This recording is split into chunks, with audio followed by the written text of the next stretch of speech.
Depuis toute jeune, Anne-Laure pratique la broderie. C'est en parcourant les réseaux sociaux qu'elle s'est aperçue que cette technique était très appréciée du grand public. En 2016, elle a donc décidé d'en faire une activité de création en marge de son travail. Je crois que ma première broderie, je devais avoir 7 ans.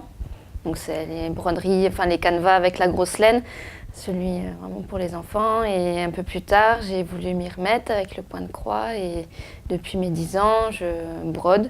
Quand il y a des naissances, je faisais un petit cadre brodé pour les naissances de la famille. Et au fur et à mesure, tout le monde en avait. Je me suis dit, je vais peut-être pas faire le cadeau à chaque fois. Et avec les réseaux sociaux, j'ai vu qu'il y avait beaucoup de monde qui se mettait à broder et à vendre aussi. C'est surtout aux États-Unis que c'est très, très populaire. Et du coup, j'ai voulu m'y mettre et j'ai créé les mots brodés il y a bientôt 2 ans.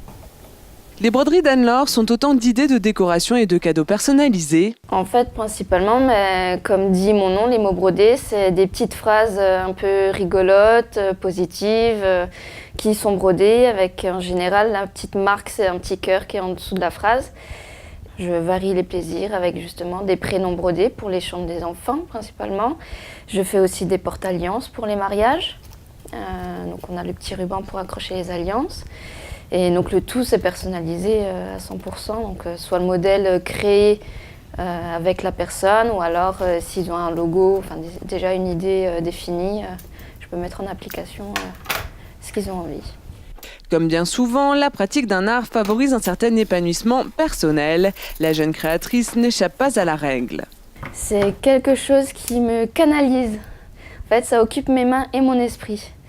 Je ne peux pas rester sans rien faire. Par exemple, devant la télé, je ne peux pas ne rien faire. Et je peux broder facilement devant un écran. Je peux discuter aussi en même temps. Enfin, je peux faire plusieurs choses en même temps. Et c'est aussi le rendu final que j'aime bien. Anne-Laure réalise elle-même la promotion de ses créations. En plus du bouche à oreille, elle est très présente sur Internet. Alors pour le moment, j'ai une boutique sur Internet, donc sur Etsy. Et j'ai une page sur Facebook et Instagram où je publie donc, toutes les commandes personnalisées ou les petites phrases que je fais. Et sinon, pour le moment, on me retrouve principalement sur les différents marchés de Célestat. À terme, Anne-Laure rêverait d'en faire son activité principale. Pour le moment, elle compte étoffer sa gamme de créations, en particulier dans le domaine des mariages et des naissances.